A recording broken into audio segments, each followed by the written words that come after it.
Hello दोस्तों, मैं हूं आपका दोस्त विशाल। स्वागत करता हूं आज आपका ही channel the mission for M में। दोस्तों, आज का टॉपिक बहुत ही ज़्यादा प्यारा टॉपिक होने वाला है, क्योंकि आज जिस टॉपिक के बारे में बात करेंगे वो है सूर्य।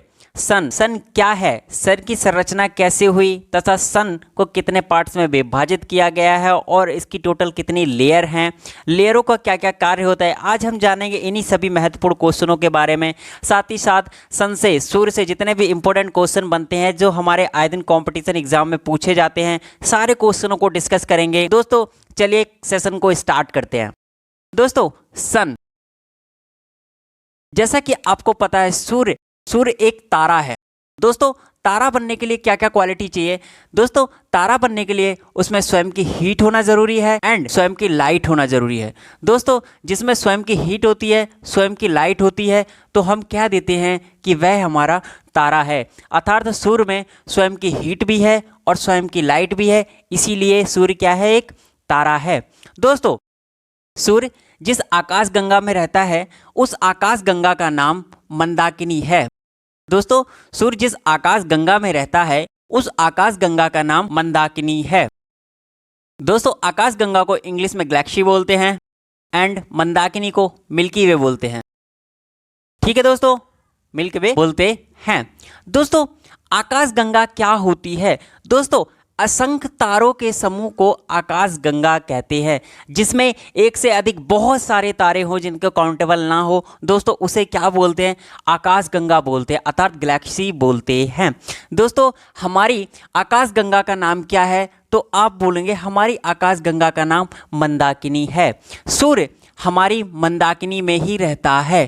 दोस्तों, सूर्य हमारी मंदाकिनी में ही रहता है। सूर्य से हमारी आकाश गंगा की अगर दूरी की बात की जाए तो दोस्तों 26,000 प्रकाश वर्ष दूर है सूर्य हमारी आकाश गंगा से। ठीक है दोस्तों, सूर्य हमारा 26,000 किलोमीटर दूर है। किससे? आप बोलेंगे मंदाकिनी से, अर्थात हमारी आकाश गंगा से।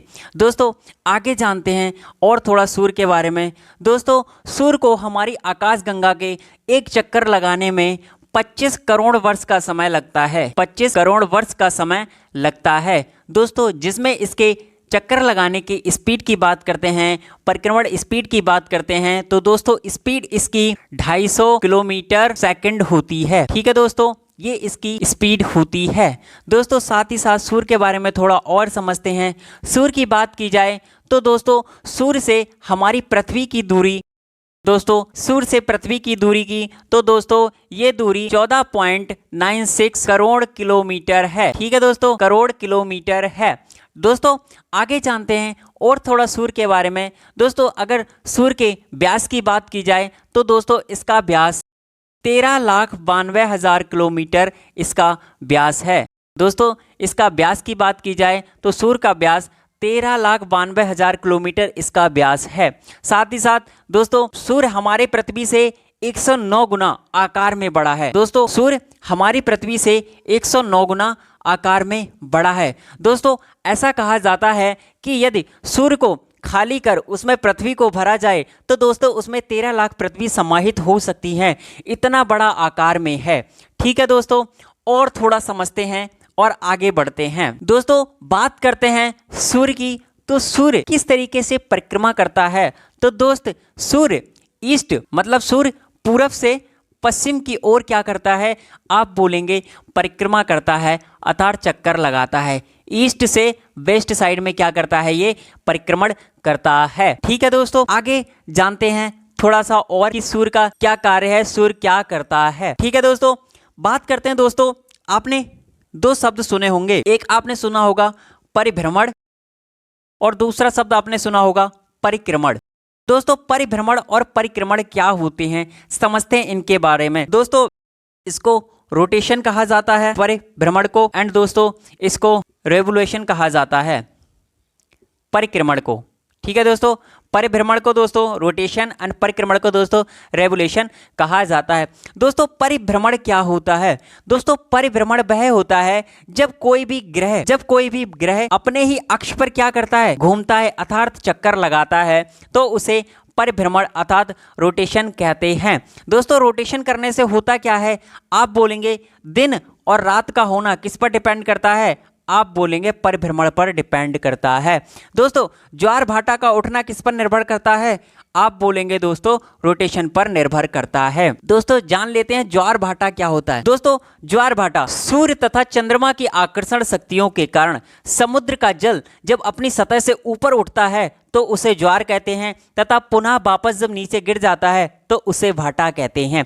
ठीक है दोस्तों, आगे समझते हैं रेवोल्यूशन के बारे में। दोस्तों परिक्रमण क्या होता है? दोस्तों परिक्रमण, दोस्तों जैसे कि हमारा सूर्य, ठीक है, हमारा सूर्य है, ये क्या करता है? मंदाकिनी के चारों ओर चक्कर लगाता है। तो मंदाकिनी सूर्य का क्या है? एक केंद्र है। जब कोई वस्तु अपनी केंद्र के चारों ओर चक्कर लगाती है तो उसे क्या कहते हैं? आप बोलेंगे परिक्रमण कहते हैं। ठीक है दोस्तों, परिक्रमण से क्या होता है? दोस्तों आप बोलेंगे ऋतुओं में जो परिवर्तन आता है वो किसके कारण आता है? तो आप बोलेंगे वो परिक्रमण के कारण आता है। आप कहेंगे साल का बदलना किसके कारण होता है? तो आप बोलेंगे ये भी किसके कारण होता है? आप बोलेंगे परिक्रमण के कारण ही होता है। ठीक है दोस्तों आगे और जानते हैं सूर्य के बारे में कि सूर्य की कितनी लेयर होती हैं, प्रत्येक लेयरों का क्या वर्क होता है। ठीक है दोस्तों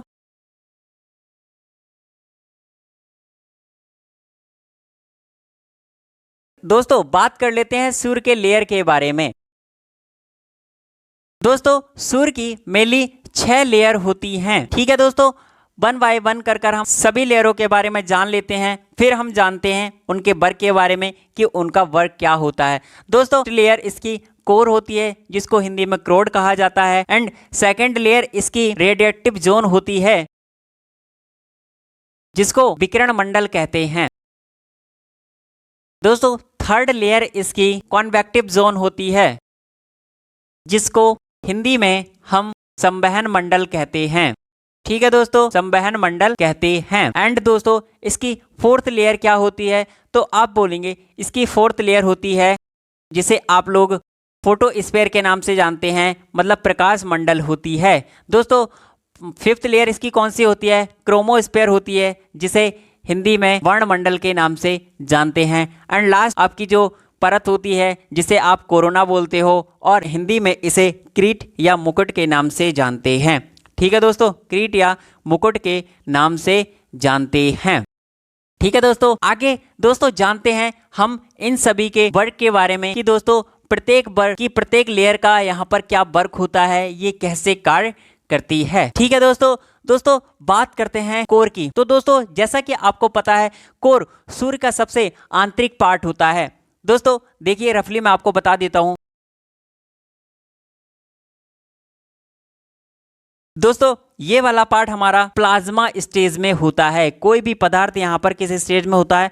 आप बोलेंगे प्लाज्मा स्टेज में होता है। ठीक है दोस्तों, आगे थोड़ा और समझ लेते हैं कोर के बारे में। तो दोस्तों क्या होता है कि यहाँ पर एक तो प्रकाश सबसे ज्यादा होता है, उसका टेम्परेचर सबसे ज्यादा होता है। टेम्परेचर सबसे ज्यादा होने के कारण यहाँ पर कोई भी पदार्थ प्लाज्मा अवस्था में ही रहता है। आपने सुना होगा नाभिकीय संलयन, नाभिकीय संलयन। तो दोस्तों यहाँ पर नाभिकीय संलयन भी होता है।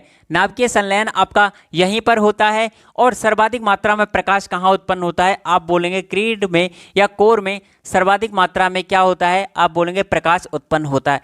रेडिएटिव जोन की बात करें दोस्तों, विकिरण मंडल की बात करते हैं तो दोस्तों इसमें एक्स और वाई रेजेस निकलती हैं और इसमें गामा रेजेस, ठीक है दोस्तों, photon raises and UV raises भी निकलती हैं। दोस्तों यूवी रेजेस इन्हें अल्ट्रावायलेट रेजेस कहा जाता है, परावैंगनी किरणें कहा जाता है। दोस्तों ये बहुत ही ज़्यादा हार्मफुल होती हैं हमारे लिए, इसीलिए जब भी ये यहाँ से निकलकर कहाँ आती हैं? आप बोलोगे पृथ्वी पर आती हैं यूवी रेजेस। तो पृथ्वी के ऊपर क्या पाया जाता है? आप बोलेंगे वायुमंडल पाया जाता है। वायुमंडल क्या करता है? वायुमंडल की एक सेकेंड लेयर होती है जिसे समताप मंडल कहते हैं। दोस्तों उसमें 30 किलोमीटर की दूरी पर एक ओजोन परत पाई जाती है जो यूवी रेजिस को कहां आने पर रोकती है? तो आप बोलेंगे पृथ्वी पर आने पर रोक देती है।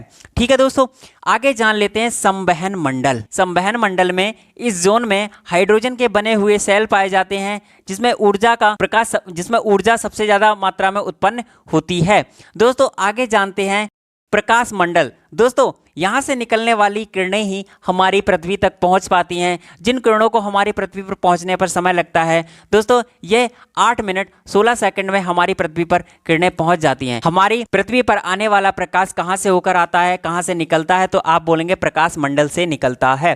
ठीक है दोस्तों, आगे दोस्तों और जान लेते हैं थोड़ा प्रकाश मंडल के बारे में। इसका टेम्परेचर दोस्तों 6000 सेल्सियस होता है। दोस्तों इसका टेम्परेचर 6000 सेल्सियस होता है तथा दोस्तों यहाँ पर प्रकाश के कुछ किरणें आप बोलेंगे सौर कलंक के रूप में दिखाई देती हैं। यहाँ पर प्रकाश की कुछ किरणें आपकी सौर कलंक के रूप में दिखाई देती है। सौर कलंक क्या होता है दोस्तों, अभी हम आगे पढ़ेंगे। उसको पढ़ने से पहले हम वर्णमंडल के बारे में जान लेते हैं। दोस्तों वर्णमंडल प्रकाश मंडल की ऊपरी सतह होती है, अर्थात जिस तरीके से हमारी पृथ्वी का रक्षा कवच वायुमंडल को कहा जाता है। दोस्तों डायरेक्ट क्वेश्चन आपसे पूछा जाता है हमारी पृथ्वी का रक्षा कवच किसको कहा जाता है, तो दोस्तों आपका आंसर हो जाता है वायुमंडल को। प्रकाश मंडल का रक्षा कवच किसको कहा जाता है, तो दोस्तों आपका आंसर हो जाएगा वर्णमंडल को प्रकाश का रक्षा कवच कहा जाता है। ठीक है दोस्तों, आगे बात कर लेते हैं क्रीट की, कोरोना की। दोस्तों तो ये शब्द आपका लैटिन भाषा से मिलकर बना है, यह लैटिन भाषा से मिलकर बनाया गया है कोरोना। दोस्तों इसका अर्थ होता है क्रोन, अर्थात मुकुट इसका अर्थ होता है, मुकुट इसका अर्थ होता है। ठीक है दोस्तों, मुकुट इसका अर्थ होता है। ये सूर्य की सबसे बाहरी लेयर होती है, सबसे बाह्यतम परत होती है, ये सूर्य की सबसे बाहरी परत होती है। दोस्तों कोरोना ये केवल आपकी सूर्य ग्रहण के समय ही दिखाई देती है, ये आपकी केवल सूर्य ग्रहण के समय ही दिखाई देती है कोरोना। ठीक है दोस्तों जान लेते हैं सौर कलंक क्या होता है। दोस्तों जैसे कि मान लीजिए ये हमारा सूर्य होता है, दोस्तों ये हमारा क्या होता है, आप बोलेंगे सूर्य होता है। तो दोस्तों सूर्य से क्या निकलती हैं, आप बोलेंगे कुछ किरणें निकलती हैं। सूर्य से क्या निकलती हैं, कुछ किरणें निकलती हैं, क्योंकि सूर्य से निकलने वाली किरणें इनका टेम्परेचर बहुत ज़्यादा होता है। बहुत ज़्यादा टेम्परेचर होने के कारण ये क्या कर जाती हैं, तो आप बोलेंगे ये सूर्य के सभी किरणों को भेदती हुई आगे निकल जाती हैं। ठीक है दोस्तों, जिन किरणों का टेम्परेचर कम होता है वो सूर्य की गुरुत्वाकर्षण शक्ति के कारण वापस क्या होती हैं, सूर्य की ओर खिंच जाती हैं। ठीक है दोस्तों, जो किरणें पृथ्वी पर किरणें ये पृथ्वी पर ना गिरकर पृथ्वी के उत्तरी तथा दक्षिणी ध्रुव से होकर निकल जाती हैं तथा जिनका टेम्परेचर कम होता है उन्हें सूर्य की आकर्षण शक्ति के कारण, गुरुत्वाकर्षण शक्ति के कारण सूर्य उन्हें वापस खींच लेता है। जिन किरणों को वापस खींच लिया जाता है उन किरणों को सौर कलंक के नाम से जाना जाता है तथा जो किरणें पृथ्वी के उत्तरी ध्रुव तथा दक्षिणी ध्रुव से होकर निकल जाती हैं, इन किरणों को उत्तरी ध्रुव से होकर निकलने वाली किरणों को आप बोलेंगे अरोरा बोरेलियस कहा जाता है। ठीक है दोस्तों, तथा दक्षिणी ध्रुव से होकर निकलने वाली किरणों को आप बोलेंगे इसको अरोरा ऑस्ट्रेलियस कहा जाता है, अरोरा ऑस्ट्रेलियस कहा जाता है। दोस्तों अरोरा क्या होता है, दोस्तों अरोरा जो होता है ये सूर्य से निकलने वाला एक बेहद चमकीला क्या होता है, किरण होती है। यह एक बेहद चमकीला पदार्थ होता है जो उत्तरी और दक्षिणी ध्रुव पर पाया जाता है।